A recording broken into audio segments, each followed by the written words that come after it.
Hey, what's up guys? Welcome back to a new video.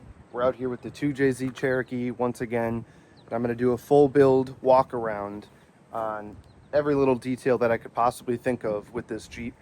2 videos ago I posted a video talking about the story of this Jeep and how it came to be as it is today.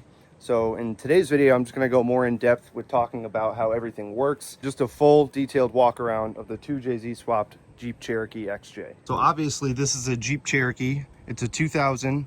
It originally came with the 4-liter. This one has been swapped out with the 2JZ GE VVTi. Now the 2JZ had 2 engines, the GTE and the GE. The main difference between them is one has a turbo and one doesn't. Now that being said, one was built for boost, so the piston rods are a lot thicker. What people do is, like in my case, swapped out those small flimsy rods for the GTE rods. So this engine does have GTE rods and it's built for some boost. I'm currently only running about 10 pounds of boost. I'm working on tuning right now.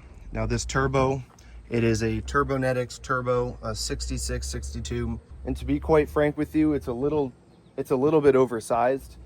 If I had to do it over, I'd definitely put a smaller turbo in there for less turbo lag. So this particular 2JZ actually came out of a 2002 Lexus IS300. You know, a lot of people think these just came out of Supras, which they were in Supras. They also did come in other Toyotas and Lexuses. So as you guys can imagine, there's a lot of custom stuff when it comes to this build in particular. One being is the intercooler system. All this intercooler is custom fabbed and it runs down right between where the radiator would sit on the 4.0. You can see it's cut there, notched a little bit to get that pipe down in there. And it comes out in the front in the grill. Obviously you want all that cold air. You gotta fix this coupling right here. It's a little bulged out, but it is what it is. The intercooler comes back up over to the intake manifold. Obviously you gotta keep this beast cool. So we got triple fans. And as you can tell, I do not have air conditioning, but I do have heat.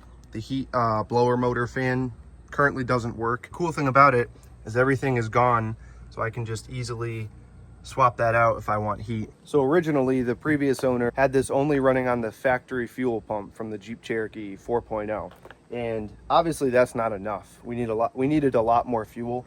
So what I did is I upgraded the fuel system from the rail all the way back to the fuel cell and put a new fuel pump in there. I'll show you that in a minute.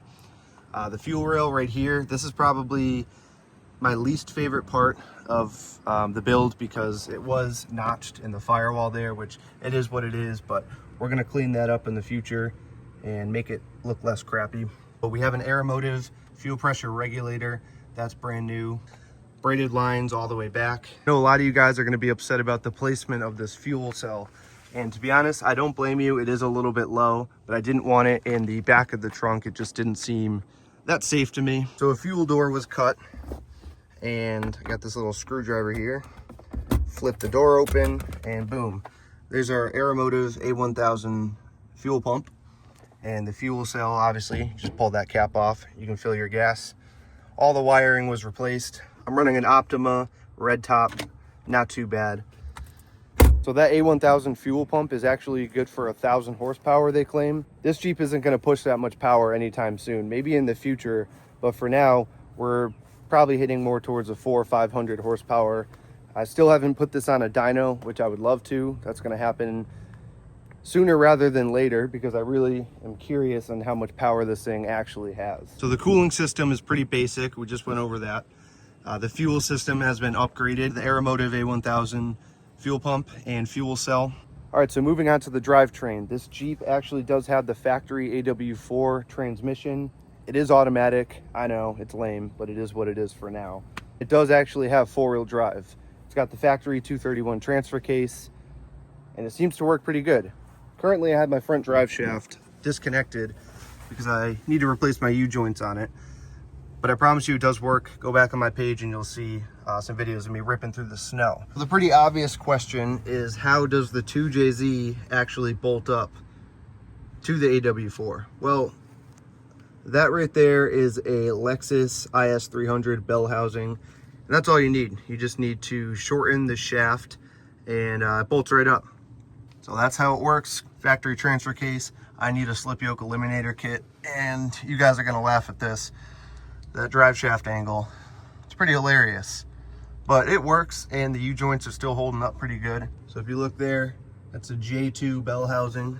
While we're under here, let's move on to the suspension. So I do have upper and lower control arms.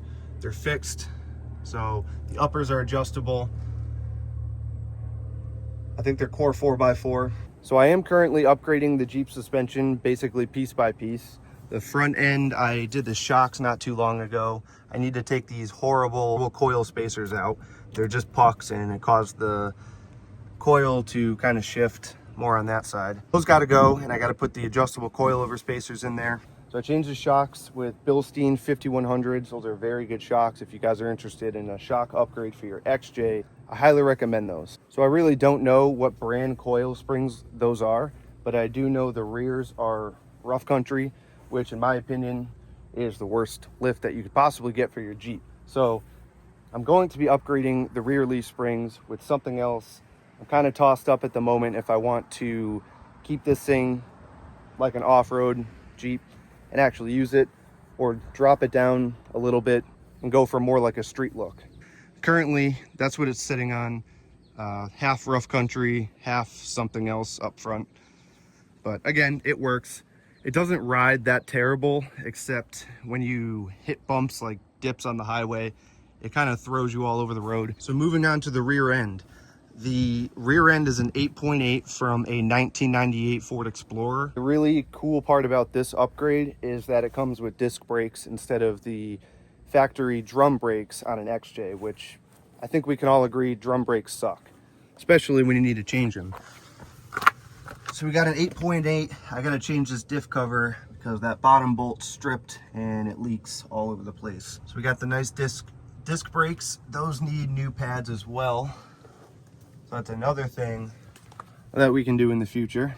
It handles its burnouts pretty good. Speaking of burnouts, I do have line lock in this Jeep too. So that's a line lock solenoid, and that locks the front brakes so you can just roast up the rear tires. And that's all done on this switch right here, that guy right in the middle. And while we're in here, I might as well talk about the other switches. You guys might have seen me in the past videos or on Instagram that I shift with this little toggle switch. It's pretty simple. It's a nifty shifter from Nick and Times Design. That little window right there shows what gear I'm in. And this is just basically wired to the TCM and allows me to manually shift the automatic. So the AW4 has 3 speeds with overdrive and torque converter lockup. So I'm able to shift through all those gears, put it in overdrive, and lock the converter. When you're on the highway, you can be going about 75, around 2,300 RPMs, which is nice when you want to go long distances with this, because I do drive this thing. Every car show that I go to, every event, I try to drive it because that's what it's for. So the other switches, this one is the 2-step. So that's the fun switch, makes a bunch of pops and bangs. That's my rolling anti-lag. This is my favorite switch right here. So when you're driving, just cruising along, say in second gear at like 2,300 RPMs, you push that button in, you smack the gas. So that basically works by manipulating the ignition timing, keeps the turbo spooled, and when you release that button, the turbo has built boost and you can do a rolling launch. That's how that works in a sense. So that switch is pretty fun when you're rolling down the street doing about 40. You can do some good 40 roll pulls in this. Like I stated earlier, my drive shaft angle is atrocious. So when I take off on a launch, there's some pretty bad vibrations under there. So this thing currently can't really hook up on a good launch because it'll probably just explode my drive shaft. So that's gonna have to get improved. As for the interior, everything is pretty much stock in here. The headliner was replaced. It was sagging like all XJs do. I do want to upgrade the seats, but for now, these are just factory XJ seats. One thing I did add is a Momo quick disconnect steering wheel, which is pretty cool. You can take it on and off and it makes this cool dinging noise. So who doesn't like that? My dash setup is pretty unique, I think is the best word for it. You could also use another term like jank, but I don't want to talk too much crap about it because it works. So this Jeep currently operates off of Megasquirt 3. So that's the Megasquirt 3 ECU. I have my EFI Analytics Bluetooth adapter plugged in, which links to the tablet. That's just a Samsung tablet. and that's how I get all my gauge data. And this little guy is where I plug into for tuning. And for now, she just sits in here, snug like a bug. I'm gonna have to redo that eventually. I don't like the way that's set up. I'd like to be able to use my glove box, but it is what it is. Mega Squirt 3, that's how I do all my tuning. I sit there with my laptop, and me and my tuner communicate, and we make our adjustments, and that's how this Jeep has been tuned so far, up to date. But I do want to dyno tune this very soon. So this Jeep actually has CV axles instead of axle U-joints like most Cherokees. Those are from a Jeep Grand Cherokee. Got my trans cooler right here, picking up all the rocks and bugs and stuff. It's a great place for it. Now I'll probably end up upgrading this too and putting it somewhere under the Jeep with a fan on it. So right now I'm currently running the stock Wasted Spark coil pack setup on this. Most 2J guys upgrade the coil packs, so that's an upgrade I definitely want to do in the future. But for now, that's what we're running, stock Toyota coil packs. I get a lot of questions about how this motor actually fits in here, and I'm not gonna lie to you, it's pretty custom, like everything on this Jeep, and the motor mounts aren't really ideal. I get a lot of hate on the internet for these motor mounts, but they work. Again, you know, if something works, then it works. Motor mounts, you can kind of see there, custom fabbed. But yeah, custom with a K is the best word to describe those motor mounts. Moving on to the exterior of the Jeep, the front bumper is a JCR off-road bumper. The fender flares I had color matched. They're by Dirtbound. I don't think they make them anymore, but again, had them color matched to the Jeep and they look pretty good. These are all nuts and bolts. Some of them are rivets that you'll see in the door from the previous owner who installed the ugly plastic fender flares that were on this before. But everything holding these body armor flares on nut and bolt, so that's on there pretty good. The roof rack I just recently got from a company, Exo Overland. It's really nice. It mounts inside the gutter, and overall it's a really sleek looking roof rack. Wheels are Pro Comp Vintage 69 series. Currently have Ironman 33x12s wrapped on them. So these tires are actually really old. They're like 4 years old. They still have a lot of tread left on them, but I definitely want to put something else on this Jeep. Something more or less street. Still want to go for the big wide look, but I definitely don't need the mud tires on here yet. I could keep them for when the time comes that I do start mudding this thing again. But for now, I want a more practical street tire on there. Maybe like an all-terrain or an all-season. We'll see. The rear bumper is custom made. That came with the Jeep when I got it. The previous owner, I would assume, fabbed it up. It's okay. It just needs a fresh paint job, starting to rust. One of the most common questions I get about this build is how much would it cost to 2JZ swap a Cherokee? Well, there's a lot of factors involved. Going from the cheap end, you could probably swap one in for about $10,000, or if you were to use better parts, you could use a GTE instead of a GE. There's a lot of factors that come in play, but you could swap one in from anywhere from $10,000 to $40,000, $50,000. So if I were to build a Jeep like this from scratch, I definitely would get a GTE motor or build a GE, tear it apart and just put GTE rods in there. But I would use a different engine management system, and that's where the price starts to go up. Haltech and Fuel Techs can get very expensive. Right now, the Mega Squirt 3, it's probably you could probably get it for less than $1,000. Another big price difference would be the transmission. If I were to do everything again, you know, I would put a manual transmission in this, either a Supra R154, T56, CD009, whatever transmission would work best with this setup. I would much rather have a manual. It would make it that much more fun. And yeah, it would just be that much cooler too. So I love reading the comments. If you guys have any suggestions on what we should do with this thing in the future, or any questions about the Jeep, feel free to drop them down below. I'll read them, respond to them, or get to them in the next video. So there's a lot I want to do with this Jeep. Like I stated earlier, we definitely got to get this thing on a dyno and really go for some full pulls, because that's how tuning works. You got to go full pull, wide open throttle, and there's a lot involved with it. Right now, it's just had a couple street tune sessions, which are great. It's better than nothing, but that's coming in the future. We're going to do some dyno pulls, and then we can get this thing ripping on the street and make some badass videos with this thing. I really do want to make a video where I'm just street racing people. hurting some feelings of some GTI owners or boosted Civic owners, because you may laugh, you know, think this thing doesn't get up and go, but it moves. She moves pretty good. So yeah, that's basically everything. I think I covered everything from fuel, cooling, tuning, drivetrain, transmission, transfer case, drive shaft, the rear end. I don't think I'm missing anything, but if I did, drop it down below and tell me I'm stupid.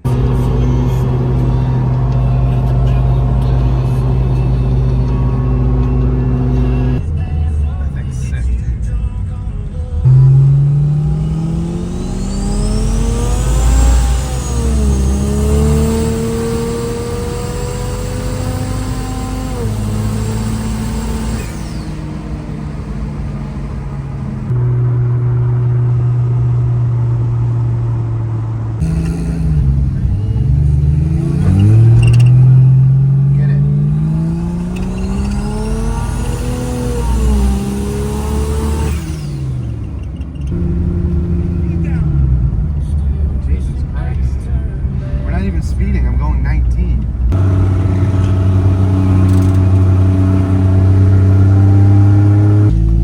Hey, how's it going, man? Good, I got it. Okay, thanks, man. Perfect. Oh my God, would I have a 2K? Yep. All right, guys, you can see we made it out here to Brokemeast and Palmer Motorsports. I've been here one time. They put me all the way down there. Way down there. That was like a couple years ago, so I'm hoping to get a way better spot this year. TJ, what up, man? Hey, how are you? good, good. Sam, that's dope.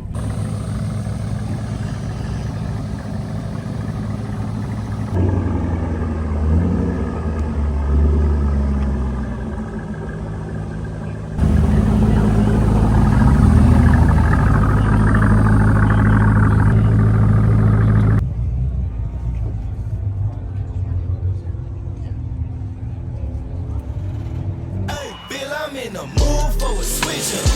I hit the function, hit the roads till I hit up. I hit the stage and leave with money, that's a sticker. She got some money, so I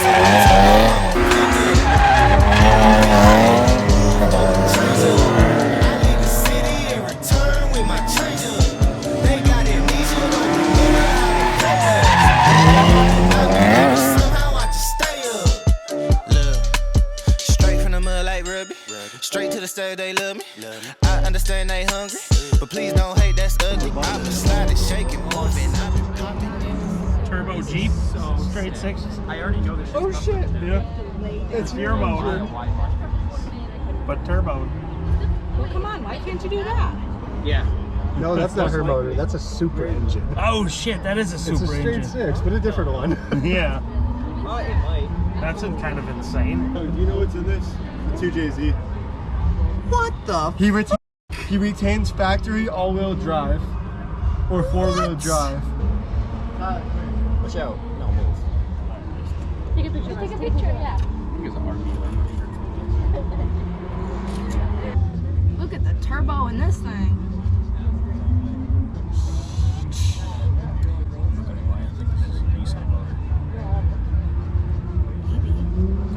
What the fuck?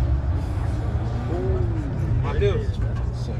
This is why I'm saying they are perfectionists. What's this all about? Turbo. How do you know? That's a turbo. Of course he's here. There you go. That's a Jeep I'll drive. This your new off-road rig? Oh, yeah. That just gives me ideas, man. Oh yeah? Oh, this guy posts people on TikTok. I've seen this online, I think. Another NA2J. Turbonetics Turbo. Oh, he records it. Look, there's a GoPro. What is this? Listen, there's a GoPro that watches you, and he puts it on YouTube. You got a sick car. I like it. This shit's tough. You can get double reaction. Get your reaction. Oh shit! Oh, vou aquele mesmo carro que Essa naquele outro. Oh, that shit tough, man. Hey, what's that trash key over there, the blue one? I put the two JZ swap. Yeah. Two JZ swap. Wow. Yeah, bro, $10 for this, bro. Give me your reaction. Kelly get $10, so this shit. Tires alone are probably pushing. Oh, hey, your car is slow. No, this thing is clean though. Right? Thinking, oh, it's just a Jeep, and all of a sudden he had it just. He said, fuck around and find out. This thing is clean though. I love the Jeep. What am I looking at? Is that a 2J? I don't know. It looks too small to be on. Oh, that's a turbo for Oh, okay. You definitely don't need that. No. This thing's weighing up. Oh, the GoPro. There's two.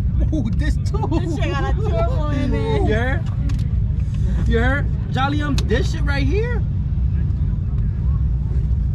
Ooh, hold on. Hold on. I didn't see that. Yo. Bro, that shit. Bro, that shit. Beefy as hell. Fire. Yeah, I walked by earlier, but I was over here. I didn't see the engine.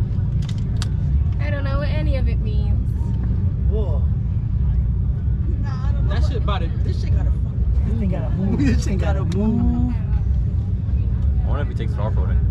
Oh, they're probably recorded. They are recording. What if it? That's a 1.3 rotary? It's like. You wish. You wish it was a rotary. Is that a 13B? It is. Rowdy. Follow this guy on Instagram. This thing's fucking sick. You get the line lock set up for it.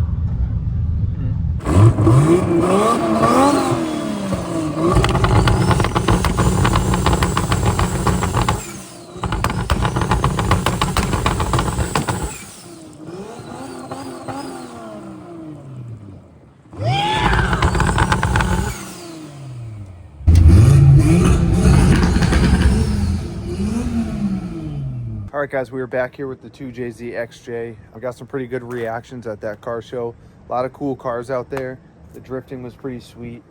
Everyone seemed to like the 2J. I go to a lot of these events around Western Mass in the Connecticut area sometimes too. So if you guys are ever in the area, feel free to come out to one of these shows or meets and come see the Jeep in person.